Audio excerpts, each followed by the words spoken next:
की इस वीडियो में हम बात करेंगे कॉम्बिनेशन ऑफ रजिस्टर्स। मतलब कॉम्बिनेशन ऑफ रजिस्टर क्या होता है भैया, कि सीरीज सर्किट में अगर दो या दो से ज्यादा रजिस्टर्स लगे हुए होते हैं तो उसको बोलते हैं हम कॉम्बिनेशन ऑफ रजिस्टर्स। और यहां पर हम कॉम्बिनेशन ऑफ रजिस्टर में हम दो कॉम्बिनेशन को पढ़ेंगे। पहला होता है सीरीज कॉम्बिनेशन और दूसरा होता है पैरेलल कॉम्बिनेशन ऑफ रजिस्टर्स। हाँ, तो पहला हेडिंग डालेंगे registers, registers, registers in series, registers in series. देखो जो रजिस्टर्स होते हैं सीरीज में, है ना, सीरीज कॉम्बिनेशन पढ़ेंगे रजिस्टर्स का। तो यहां पर जो सीरीज में जो रजिस्टर्स होते हैं वो उनका कैसा कॉम्बिनेशन होता है, एंड टू एंड कनेक्शन। मतलब यहां पर क्या होगा, रजिस्टर्स का एंड टू एंड कनेक्शन होगा, end to end connection, end to end connection of registers, end to end connection of registers. यानी जो सीरीज कॉम्बिनेशन होता है उसमें रजिस्टर जो है वो कैसे कनेक्ट होते हैं, कैसे कनेक्ट होते हैं, एंड टू एंड, एक दूसरे से कैसे कनेक्ट होते हैं, एंड टू एंड। भैया देखो कैसे, जैसे हमारे पास ये कोई एक रजिस्टर है ना, हाँ, और ये कोई दूसरा रजिस्टर है, बिल्कुल भैया, और ये कोई तीसरा कनेक्टेड है। मतलब एक के बाद, एंड टू एंड का मतलब क्या है, एक के बाद एक रजिस्टर क्या है, कनेक्टेड है। हाँ, इसका मान लो रेजिस्टेंस है R1, हाँ, इस वाले रजिस्टर का जो रेजिस्टेंस है वो है R2, इस वाले रजिस्टर का जो रेजिस्टेंस है वो है R3। हाँ भैया, और इनको हमने किससे कनेक्ट कर दिया है, एक बैटरी से कनेक्ट कर दिया है। हाँ भैया, किससे कनेक्ट कर दिया, बैटरी से कनेक्ट कर दिया। ये है बैटरी का पॉजिटिव टर्मिनल, ये है बैटरी का नेगेटिव टर्मिनल, और इसका जो पोटेंशियल डिफरेंस है, उस बैटरी का जो पोटेंशियल डिफरेंस है वो कितना है, V, है ना। इस बैटरी की जो पोटेंशियल डिफरेंस बोल लो या फिर इसी को वोल्टेज भी बोलते हैं, तो कितना है, V। अच्छा, अब इसमें से क्या होगा, करंट पास होगा, इसमें से करंट पास होगा, कितना, करंट किधर से किधर जाता है, पॉजिटिव से नेगेटिव। हाँ, तो यहाँ पे क्या है, यहाँ पर करंट पास होगा, और यहाँ पर हर रजिस्टर में से जो करंट जाएगा वो कैसा होगा, सेम, है ना। यहाँ पर जो करंट होगा, हर रजिस्टर में से जो करंट पास होगा वो कितना होगा भैया, सेम करंट पास होगा। अगर मान लो इसमें से आई करंट क्या है, तो इसमें से भी आई करंट जाएगा, इसमें से भी आई करंट जाएगा। तो यहाँ पर क्या लिखेंगे, the current, current in each resistor, in each resistor, in each resistor will be same, will be same। यानी इनमें जो हर रजिस्टर में जो करंट होगा वो कैसा होगा भैया, सेम करंट होगा। इनमें जो करंट होगा वो कैसा होगा, सेम करंट होगा। लेकिन अगर मैं बात करूं इसके अक्रॉस जो पोटेंशियल डिफरेंस है, इसके इस वाले रजिस्टर के अक्रॉस जो पोटेंशियल डिफरेंस है वो कितना है, B1, हाँ, और इसके अक्रॉस जो पोटेंशियल डिफरेंस है वो कितना है, B2, और इसके अक्रॉस जो पोटेंशियल डिफरेंस है वो कितना है, B3। मतलब यहां पर हर रजिस्टर के अक्रॉस क्या है, पोटेंशियल चेंज हो रहा है ना, पोटेंशियल क्या हो रहा है, चेंज हो रहा है। मतलब हर रजिस्टर के अक्रॉस पोटेंशियल डिफरेंट है। हाँ, तो यहां पर क्या लिखेंगे, potential difference, potential, potential difference, potential difference is different, different, different for each, different for each, each individual, individual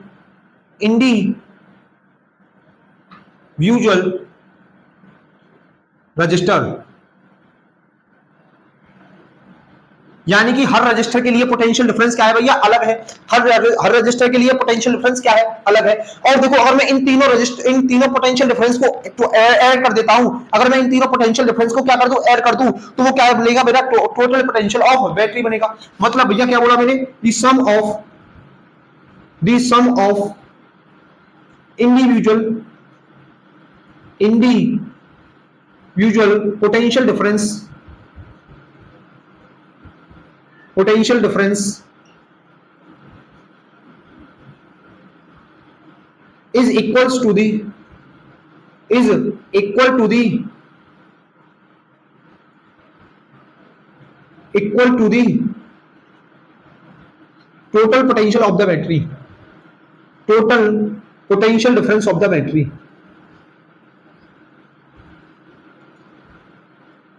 potential difference of battery. मतलब भैया जो अगर मैं इन सभी इंडिविजुअल रेजिस्टेंस को, इंडिविजुअल मतलब हर रेजिस्टेंस के लिए अलग अलग रेजिस्टेंस को अगर मैं ऐड कर दूं तो मेरा क्या है, टोटल पोटेंशियल होगा बैटरी का। यानी बैटरी का टोटल पोटेंशियल कितना है, B, वो किसके इक्वल होगा, V1 plus V2 plus B3, B1 plus B2 plus B3। हाँ, तो ये जो टोटल पोटेंशियल होगा वो किसके इक्वल होगा, हर रेजिस्टेंस के जो पोटेंशियल डिफरेंस है उसके सम के इक्वल होगा। हर रेजिस्टेंस के अक्रॉस जो पोटेंशियल डिफरेंस है उसके सम के इक्वल होगा। अच्छा भैया, और देखो V इक्वल टू कितना होता है IR, आपने पढ़ा है ओम्स लॉ में V इक्वल टू कितना होता है I R। हाँ, तो यहाँ पर V इक्वल टू कितना होगा I R, V equal to कितना होगा I R। और देखो V1 के अक्रॉस क्या है करंट, तो भैया सेम है सब में, करंट क्या है सब में सेम है, तो यहाँ पर क्या होगा I, और रेजिस्टेंस कितना है V1 के अक्रॉस, देखो R1, V1 के अक्रॉस करंट रेजिस्टेंस कितना है R1, V2 के लिए करंट क्या है I, करंट सब में सेम है। अब जब V2 है तो वहां पर रेजिस्टेंस कितना है R2, वहां पर रेजिस्टेंस कितना है R2, वोल्टेज V3 के लिए करंट कितना है I है भैया सेम है, और देखो V3 है वहां पर रेजिस्टेंस कितना है R3, वहां पर रेजिस्टेंस कितना है R3, तो यहां से IR जो होगा, अगर मैं इन सभी में से I को कॉमन ले लेता हूं, सब में से I कॉमन ले लूं तो कितना बचेगा R1 plus R2 plus R3। बिल्कुल भैया, अब देखो I से I कैंसिल हो गया, तो R जो निकलेगा वो कितना आएगा R1 plus R2 plus R3। मतलब यहां पर क्या आया, जो हमारा इसका जो टोटल रेजिस्टेंस होगा, यानी इस सर्किट का जो टोटल रेजिस्टेंस होगा वो कितना होगा R1 plus R2 plus R3, यानी इस सर्किट में जितने भी रेजिस्टेंस दिए हुए होंगे अगर मैं उन सभी को ऐड कर देता हूं तो मेरे पास क्या है टोटल रेजिस्टेंस निकल कर आ जाएगा, किसका, सीरीज कॉम्बिनेशन ऑफ रजिस्टर्स का। अगर सीरीज कॉम्बिनेशन है रजिस्टर्स का और वहां पर हमारा क्या है टोटल रेजिस्टेंस निकालना है, तो मैं कैसे निकालूंगा R1 plus R2 plus R3। इसमें एक क्वेश्चन करके दिखाएं भैया, आपको क्वेश्चन करके दिखाएं, चलो एक क्वेश्चन करके दिखाते हैं ना, सीरीज कॉम्बिनेशन पर क्या है आपको एक क्वेश्चन करके दिखा देते भैया, क्या है आपको एक क्वेश्चन करके दिखा देते। जैसे मान लो कि मेरे पास क्या है, एक ये रजिस्टर है, एक ये रजिस्टर है और एक ये रजिस्टर है, हाँ इससे बैटरी लगी हुई है भैया, बिल्कुल सही बात है। अच्छा, इसकी 20 वोल्ट की बैटरी है, इसका जो रेजिस्टेंस है वो है 3 ओम का, हाँ इसका रेजिस्टेंस है 4 ओम का, और इसका जो रेजिस्टेंस है वो है 5 ओम का। कितना है भैया 5 ओम का। तो आपसे क्या बोला है total find the equivalent equivalent resistance, find the equivalent resistance of किसका, इस सर्किट का, ऑफ सर्किट। तो आपको क्या है इस सर्किट का इक्विवेलेंट रेजिस्टेंस निकालना है। तो भैया कैसे निकालोगे, देखो जो R होता है, अगर मैं इक्विवेलेंट मतलब टोटल रेजिस्टेंस ऑफ सर्किट, हाँ तो वो R किसके इक्वल होगा R1 plus R2 plus R3। R1 क्या है यहाँ पर 3, R1 क्या है 3, R2 कितना है 4, R2 कितना है 4 और R3 कितना है 5, R3 कितना है 5, तो तीनों को ऐड कर दो तो कितना आएगा ये 12 आ जाएगा, 12 ओम का रेजिस्टेंस होगा। अगर मैं इस सर्किट में टोटल रेजिस्टेंस की बात करूं, तो वो कितना होगा 12 ओम, कितना होगा 12 ओम। तो यहां तक ये सीरीज कॉम्बिनेशन समझ में आया, सीरीज कॉम्बिनेशन समझ में आया। तो भैया बात करते हैं, इसको नोट कीजिए पहले, फिर करते हैं पैरेलल कॉम्बिनेशन ऑफ रजिस्टर्स। किसके बारे में बात करेंगे, पैरेलल कॉम्बिनेशन ऑफ रजिस्टर्स, यानी कि रजिस्टर्स इन पैरेलल। क्या बात करेंगे, रजिस्टर्स इन पैरेलल। अगली हेडिंग बनाइए रजिस्टर्स इन पैरेलल। अब रजिस्टर्स कैसे लगे हुए हैं, पैरेलल में हमारे रजिस्टर्स लगे हुए हैं भैया।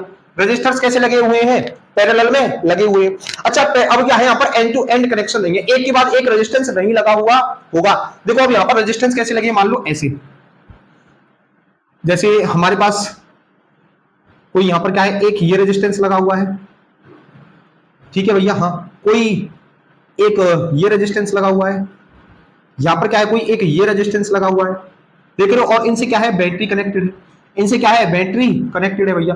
इसका जो 20 वोल्ट की बैटरी है, हाँ ये पॉजिटिव टर्मिनल होगा, ये नेगेटिव। इसका जो रेजिस्टेंस है वो बोल दो R1, इसका जो रेजिस्टेंस है वो है R2, इसका जो रेजिस्टेंस है वो है R3, इसका जो रेजिस्टेंस है वो है R3। तो यहां पर होगा क्या, पैरेलल में क्या होगा, पैरेलल में देखो सीरीज में क्या था तुम्हारा करंट सेम था हर रेजिस्टेंस के अक्रॉस, तो यहां पर क्या होगा पोटेंशियल डिफरेंस सेम होगा हर रजिस्टर के अक्रॉस। मतलब यहां पर क्या लिखोगे, potential difference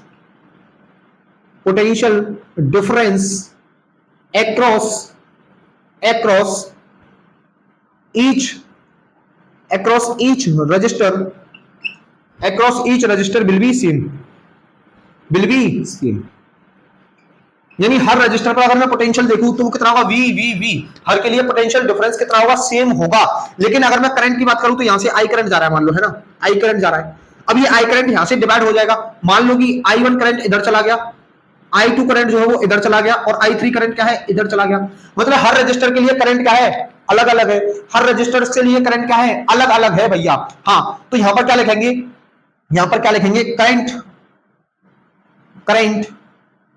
is different, current is different for each registers, each registers, her register के लिए क्या है, करंट डिफरेंट है भैया, हर रजिस्टर के लिए क्या है, करंट डिफरेंट है।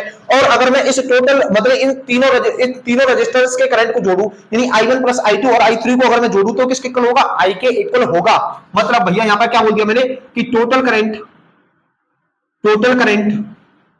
करंट कितना था, I is equals to the sum of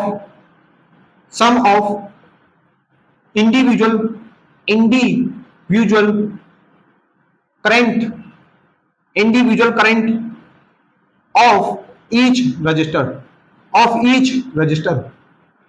मतलब अगर मैं इन हर रजिस्टर के करंट को जोड़ू तो क्या है, टोटल करंट के इक्वल होगा। टोटल करंट कितना था, I, और हर रजिस्टर का करंट कितना है, देखो एक का है I1, दूसरे का है I2 और तीसरे का है I3। तो हमारे पास क्या तीन रजिस्टर लगे हुए हैं, तीनों का करंट कितना है, I1, I2 और I3। अच्छा, I इक्वल टू कितना होता है, V अपॉन के R। तो यहाँ पर क्या होगा, V अपॉन के R। अच्छा, I1 के लिए पोटेंशियल होगा वो क्या इतना होगा, C। हाँ, और I1 के लिए रेजिस्टेंस कितना है, R1।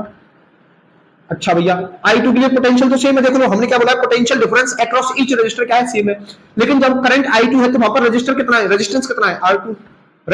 है, R2। जब करंट I3 है तो पोटेंशियल तो B है और रेजिस्टेंस कितना है, R3।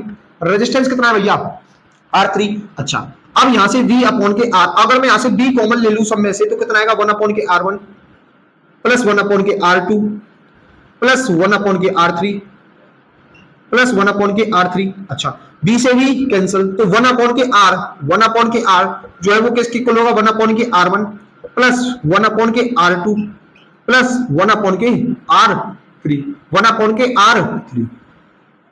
ये क्या है, हमारा इक्विवेलेंट रेजिस्टेंस होगा इस सर्किट का। क्या है, पैरेलल कॉम्बिनेशन में जो इक्विवेलेंट रेजिस्टेंस आता है वो क्या है, ऐसे आता है, मतलब इसको हम डायरेक्टली ऐड नहीं कर सकते। अच्छा भैया, इस पर सवाल करेंगे, चलो फिर सवाल करते हैं ना।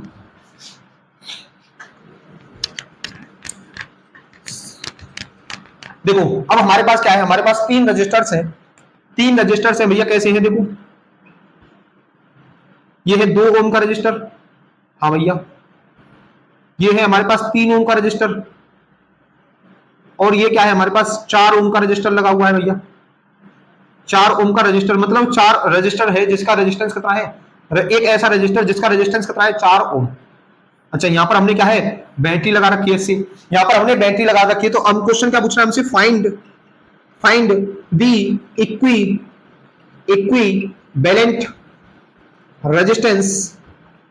Equivalent resistance of the circuit.